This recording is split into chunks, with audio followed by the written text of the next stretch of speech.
জানিয়ে দিব আমাদের হাতে থাকা সর্বশেষ আলোচিত সমালোচিত বাংলাদেশের সবথেকে ভাইরাল ও গুরুত্বপূর্ণ সংবাদের শিরোনাম। শুরুতেই জানিয়ে দিব ফ্যাসিবাদীদের পতন হয়েছে কিন্তু বিদায় হয়নি বলছে জামায়াত আমির। বাংলাদেশের আনাচে কানাচে মোড়ে মোড়ে ঘাটে ঘাটে প্রতি প্রান্তে প্রান্তে এখনো আওয়ামী লীগের বংশধরেরা রয়ে গেছে। এই বংশধরদেরকে বিলীন করতে হলে অবশ্যই পুরো গোটা বাংলাদেশের ছাত্র সমাজের ঐক্যবদ্ধ হতে হবে, ঐক্যবদ্ধ থাকতে হবে। তা না হলে যে কোনো সময় এই জুলাইয়ের আন্দোলন, এই জুলাইয়ের বিপ্লব সব চূর্ণ বিচূর্ণ হয়ে যাবে। তাই আমি জামায়াতের আমিরের বক্তব্যের সাথে একমত। দর্শক, আপনার কি মতামত তা কমেন্ট বক্সে লিখে জানান। এরপর জানিয়ে দিব ট্রাম্পসি মোদি এসে কিছুই করে দিয়ে যাবে না বলছে মির্জা ফখরুল। আরো জানিয়ে দিব রবিবার সারা দেশে মহাসমাবেশের ঘোষণা পলিটেকনিক শিক্ষার্থীদের। পলিটেকনিক শিক্ষার্থীরা এও বলেছেন রক্তে আগুন লেগেছে, আবু সাইদ মুগ্ধ, শেষ হয়নি যুদ্ধ, দেশ গড়ার হাতিয়ার গর্জে ওঠো আরেকবার, কুমিল্লায় হামলা কেন, জবাব চাই জবাব চাই, কুমিল্লায় হামলা কেন, প্রশাসন জবাব চাই সহ বিভিন্ন স্লোগান দেন। এর আগে শুক্রবার দুপুরে 6 দফা দাবি আদায়ে মাথায় কাফনের কাপড় বেঁধে গণমিছিল করেন পলিটেকনিক শিক্ষার্থীরা। দর্শক, পলিটেকনিক শিক্ষার্থীরা যেভাবে আন্দোলনে নামছে, দেশ কি আবারও উত্তাল বা উত্তপ্ত করে তুলবে এই শিক্ষার্থীরা? দর্শক, ছোট থেকেই বড় হচ্ছে, কি ঘটবে কি হবে এখনো অজানা। দর্শক, জানতে হলে অবশ্যই আমাদের সাথে থাকুন, জানিয়ে দিব বিস্তারিত সংবাদে। এরপর জানিয়ে দিব সরকার দেশের ইতিহাসে সেরা নির্বাচন আয়োজন করবে বলছে প্রধান উপদেষ্টা। এবং জানিয়ে দিব নির্বাচন নিয়ে টালবাহানা হলে রাজপথে নামবো বলছে জয়নুল আবেদিন। দর্শক, গোপন সূত্রে জানা বিএনপি নির্বাচন নিয়ে মরণ কামড় দেবে, আর সেই মরণ কামড়ের বার্তা আমরা শুনতে পাচ্ছি ইতিমধ্যেই। যেভাবে চতুর্মুখী বিএনপির নেতারা নির্বাচন নিয়ে কথাবার্তা বলছেন, তাতে বোঝা যাচ্ছে বিএনপির এখন পায়ের নিচে মাটি হারা। বিএনপি এখন নির্বাচনের জন্য মরিয়া হয়ে উঠছে। যদি বিএনপি নির্বাচনে অংশগ্রহণ না করতে পারে ডিসেম্বরের মধ্যে, তাহলে তাদের হাত থেকে ক্ষমতা চিরজীবন হারিয়ে ফেলবে। তাই দর্শক, এখন বিএনপির দৌড়ঝাঁপ শুরু হয়ে গেছে, হালে পানি দিতে মরিয়া হয়ে উঠছে বিএনপি। জানিয়ে দিব এ বিষয়ে বিস্তারিত সংবাদে। এবং সর্বশেষ থাকছে একটি দলকে সরিয়ে আরেকটি দলকে ক্ষমতায় বসাতে গণ অভ্যুত্থান হয়নি বক্তব্য দিয়েই বোমা ফাটালেন নাহিদ ইসলাম। এই কথা ইঙ্গিত করেছে একমাত্র একটি দলের প্রতি, সেটি হচ্ছে বিএনপি। বিএনপি এখন আওয়ামী লীগের জায়গা গ্রহণ করতে চাচ্ছে, আওয়ামী লীগের মতো শাসন কায়েম করতে চাচ্ছে।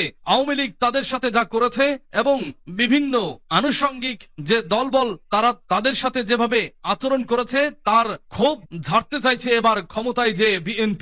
দর্শক, বিএনপি কি ক্ষমতার মসনদে বসতে পারবে, নাকি যেই ছাত্র সমাজ এই গোটা বাংলাদেশকে বিপ্লবে নতুন বিপ্লবিত করেছে তারাই এদেশের হাল ধরবে? দর্শক, এ বিষয়ে আপনার গুরুত্বপূর্ণ মতামতটা কি তা অবশ্যই কমেন্ট বক্সে লিখে জানান। ফ্যাসিবাদের পতন হয়েছে কিন্তু বিদায় হয়নি বলছে জামায়াত আমির। ফ্যাসিবাদের পতন হয়েছে কিন্তু ফ্যাসিবাদরা বিদায় হয়নি বলে মন্তব্য করেছেন বাংলাদেশ জামায়াতে ইসলামীর আমির ডাক্তার শফিকুর রহমান। শনিবার সকালে লালমনিরহাটের কালেক্টরেট মাঠে তিস্তা মহাপরিকল্পনা দ্রুত বাস্তবায়ন, আওয়ামী লীগের বিচার, বৈষম্য মুক্ত রাষ্ট্র বিনির্মাণে প্রয়োজনীয় সংস্কার ও নির্বাচন এবং ন্যায় ও ইনসাফ ভিত্তিক বাংলাদেশ গড়ার লক্ষ্যে জামায়াতে ইসলামী আয়োজিত জনসভায় তিনি এ মন্তব্য করেন। এ সময় তিনি বলেন, গত 15 বছর জনগণের মুখের ভাষা কেড়ে নিয়ে বাংলাদেশকে জীবন্ত কারাগারে পরিণত করা হয়েছিল। কেউ কিছু বলতে পারেনি, তাই অন্যায়ের রাজত্ব কায়েম হয়েছে। আগামীর শাসন ব্যবস্থা নিয়ে ডাক্তার শফিকুর রহমান বলেন, রাষ্ট্র বাধ্য করছে কর্মকর্তা ও কর্মচারীদের দুর্নীতি করতে। জামায়াতে ইসলামী ক্ষমতায় গেলে মহিলাদের সম্মান ও নিরাপত্তা দুটি নিশ্চিত হবে। এ সময় বিশেষ অতিথি হিসেবে উপস্থিত ছিলেন সহকারী সেক্রেটারি জেনারেল মাওলানা আব্দুল হালিম, কেন্দ্রীয় কর্ম পরিষদের সদস্য অধ্যক্ষ মাওলানা মমতাজ উদ্দিন, অধ্যাপক মাহবুবুর রহমান বেলাল সহ লালমনিরহাট জেলা শাখার বিভিন্ন পর্যায়ের নেতাকর্মীরা।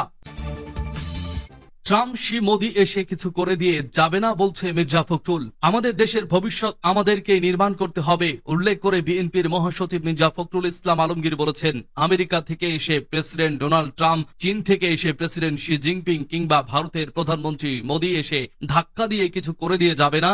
যা করার আমাদেরকেই করতে হবে। এই বিষয়গুলো আমাদেরকে মনের মধ্যে গেঁথে নিতে হবে। তিনি বলেন, সবাই ঐক্যবদ্ধ হয়েছি, হতেও হবে। যেভাবে গণ অভ্যুত্থানে সবাই এক হয়েছিল সেভাবেই এক হয়ে কাজ করতে হবে। শনিবার রাজধানীতে বাংলাদেশের ক্ষমতায়ন, নেতৃত্ব, ঐক্য, প্রবৃদ্ধির পথ শীর্ষক এক আলোচনা সভায় বিএনপির মহাসচিব এসব কথা বলেন। মির্জা ফখরুল বলেন, আমি দৃঢ়ভাবে বিশ্বাস করি দেশের পরিস্থিতি ও ভবিষ্যৎ ভালো হবে, খুব ভালো হবে। তিনি বলেন, সবাই এখন ভিন্ন দিকে নজর দিচ্ছেন। মার্কিন যুক্তরাষ্ট্র যে ট্যারিফ দিয়েছে তা দেশের জন্য একটি বিপদে পড়ার মতোই।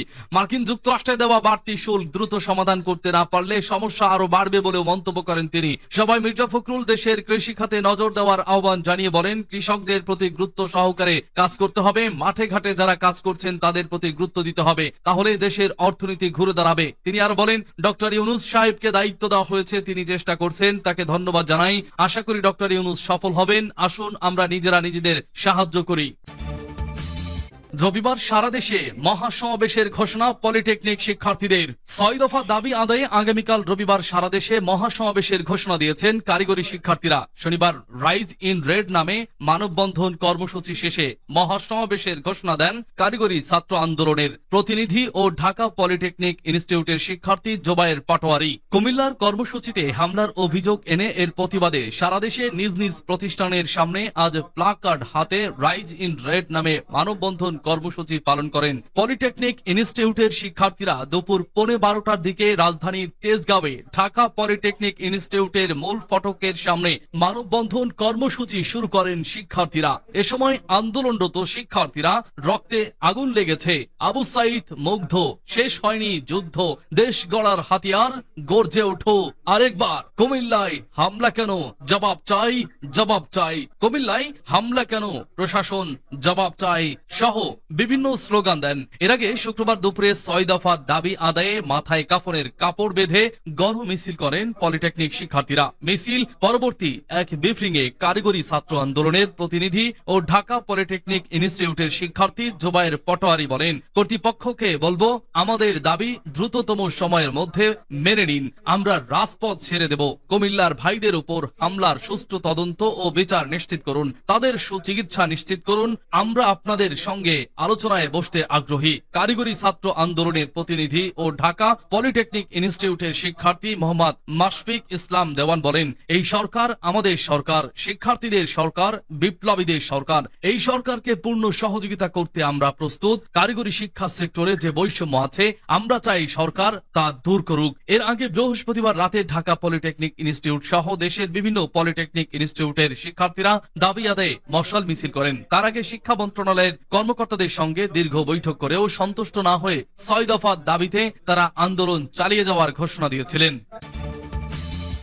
সরকার দেশের ইতিহাসে সেরা নির্বাচন আয়োজন করবে বলছে প্রধান উপদেষ্টা। প্রধান উপদেষ্টা অধ্যাপক ডক্টর মোহাম্মদ ইউনূস বাংলাদেশে ২০২৫ সালের ডিসেম্বর থেকে ২০২৬ সালের জুনের মধ্যে একটি অবাধ ও সুষ্ঠু নির্বাচন অনুষ্ঠিত হবে বলে Asian network for free elections ANFIRL কে আশ্বস্ত করেছেন। গত বৃহস্পতিবার ঢাকায় রাষ্ট্রীয় অতিথি ভবন যমুনায় ANFRIL এর একটি প্রতিনিধি দলের সঙ্গে বৈঠকে প্রধান উপদেষ্টা বলেন, আমরা নিশ্চিত করতে চাই যে এই নির্বাচন হবে বাংলাদেশের ইতিহাসে সেরা এবং দেশের গণতান্ত্রিক অভিযাত্রায় এক মাইল ফলক। ANFRIL এর প্রতিনিধি দলে ছিলেন নির্বাহী পরিচালক ব্রিজা রোসালেস, বাংলাদেশ নির্বাচন ও গণতন্ত্র কর্মসূচির পরামর্শক মে বুটোই, প্রচারাভিযান ও অ্যাডভোকেসি বিভাগের সিনিয়র প্রোগ্রাম কর্মকর্তা থারিন্ডু আবেইদরা থানা, প্রোগ্রাম অফিসার আয়ান রহমান খান এবং প্রোগ্রাম অ্যাসোসিয়েট আফসানা আমেই। প্রধান উপদেষ্টার উপপ্রেস সচিব আবুল কালাম আজাদ মজুমদার একথা জানান। ANFIRL হল নাগরিক সমাজের একটি আঞ্চলিক নেটওয়ার্ক যা এশিয়ায় গণতান্ত্রিক নির্বাচনী ব্যবস্থার উন্নয়নে নিবেদিত ২ দশকেরও বেশি সময় ধরে নির্বাচন পর্যবেক্ষণ, গণতান্ত্রিক সংস্কার এবং নাগরিক সম্পৃক্ততা বাড়াতে সক্রিয়ভাবে কাজ করে যাচ্ছে। বৈঠকে ANFIRL প্রতিনিধি দল বাংলাদেশে চলমান বিভিন্ন উদ্যোগ, বিশেষ করে নাগরিক সমাজের নেতৃত্বাধীন স্বাধীন স্বাধীন নির্বাচন পর্যবেক্ষণ কাঠামো পুনর্গঠনের অঙ্গীকার তুলে ধরেন। প্রতিনিধি দলটি অংশীজন ম্যাপিং এবং চাহিদা নিরূপণের মাধ্যমে নাগরিক সমাজের সম্পৃক্ততা শক্তিশালীকরণ এবং নির্বাচনী স্বচ্ছতা বৃদ্ধির সুযোগ চিহ্নিত করার বিষয়েও আলোচনা করে।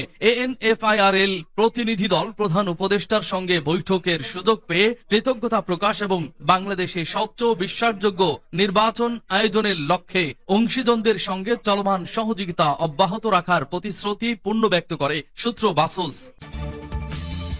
নির্বাচন নিয়ে টালবাহানা হলে রাজপথে নামবো বলছে জয়নুল আবেদিন। নির্বাচন নিয়ে টালবাহানা হলে অন-11-এর মতো পরিস্থিতি সৃষ্টি হলে প্রয়োজনে রাজপথে নামবো বলে মন্তব্য করেছেন বিএনপি চেয়ারপারসনের উপদেষ্টা জয়নুল আবেদিন ফারুক। তিনি বলেন, নির্বাচনের রোডম্যাপ ঘোষণা করুন, জাতীয় নির্বাচনের জন্য যে সংস্কার প্রয়োজন তা শেষ করে দ্রুত নির্বাচন দিন, বাকি সংস্কার করবে নির্বাচিত সরকার। শনিবার সকালে ঢাকা রিপোর্টার্স ইউনিটির শফিকুল কবির মিলনায়তনে অনির্বাচিত সরকার গণতন্ত্র বিনিয়োগ ও উন্নয়নে বড় বাধা এবং জাতীয় সংসদ নির্বাচনের রোডম্যাপ ঘোষণার দাবিতে বাংলাদেশ গণতান্ত্রিক পার্টির আলোচনা সভায় এসব কথা বলেন জয়নুল আবেদিন ফারুক। 16 বছর ধরে যে দাবি আদায়ে বিএনপি আন্দোলন করছে তা বাস্তবায়নে ডক্টর ইউনূসের প্রতি আহ্বান জানান তিনি।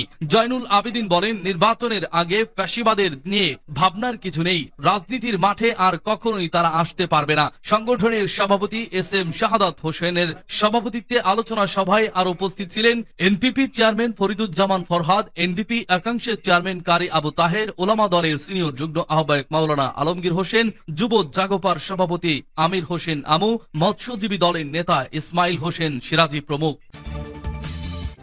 একটি দলকে সরিয়ে আরেকটি দলকে ক্ষমতায় বসাতে গণ অভ্যুত্থান হয়নি বলছে নাহিদ। জুলাই গণ অভ্যুত্থান কেবল কোনো ব্যক্তির পরিবর্তন নয়, ক্ষমতা থেকে একটি দলকে সরিয়ে আরেকটি দলকে বসানোর পরিকল্পনা ছিল না বলে মন্তব্য করেছেন জাতীয় নাগরিক পার্টির আহ্বায়ক নাহিদ ইসলাম। শনিবার সকাল 10:30টায় জাতীয় সংসদ ভবনের LD হলে জাতীয় ঐক্যমত্য কমিশনের সঙ্গে এই বৈঠকে এই মন্তব্য করেছেন এনসিপির আহ্বায়ক নাহিদ ইসলাম। বলেছেন, 2024 সালের জুলাই মাসের গণ অভ্যুত্থান কেবল কোনো ব্যক্তির পরিবর্তন নয়, এটা ক্ষমতা থেকে একটি দলকে সরিয়ে আরেকটি দলকে বসানোর পরিকল্পনা ছিল না, বরং কিভাবে রাষ্ট্র কাঠামোর মৌলিক ও গুণগত পরিবর্তনের মাধ্যমে জনগণের অধিকার রক্ষা করা যায় এরকম একটি রাষ্ট্র প্রতিষ্ঠার আকাঙ্ক্ষা ছিল। তিনি আরো বলেন, জুলাই গণ অভ্যুত্থানের ধারাবাহিকতায় একটি নতুন রাজনৈতিক দল হিসেবে আত্মপ্রকাশ করেছে এনসিপি, যে দলের প্রধান শক্তি বা ভিত্তির জায়গাটা হচ্ছে এই দেশের তরুণরা। সেই জুলাই গণ অভ্যুত্থানের প্রেক্ষিতে আমাদের যে বক্তব্য ছিল, আমরা ফ্যাসিবাদের বিলোপ ও একটি নতুন রাজনৈতিক বন্দোবস্ত প্রতিষ্ঠা করতে চাই। অন্তর্বর্তী সরকারের সাবেক এই উপদেষ্টা বলেন, বিভিন্ন সময় জনগণ রাস্তায় নেমেছে, আন্দোলন করেছে, আমরা 90 গণ অভ্যুত্থানের কথা বয়ে পড়েছি, কিন্তু যে আকাঙ্ক্ষায় জনগণের রাস্তায় নেমে আসা সে আকাঙ্ক্ষাগুলো বিভিন্ন সময় আমরা দেখেছি ব্যর্থ হয়েছে। সেই ব্যর্থতার ফলেই 16 বছরের ফ্যাসিবাদের শাসন ব্যবস্থার প্রেক্ষাপট তৈরি হয়েছিল। তাই আমরা চাই এবারের জুলাই গণ অভ্যুত্থান যেন কোনোভাবেই ব্যর্থ না হয়। জনগণের ভেতরে যে আকাঙ্ক্ষা তৈরি তা অবশ্যই পূরণ করতে হবে, এটা জাতির প্রতি আমাদের সকলেরই অঙ্গীকার।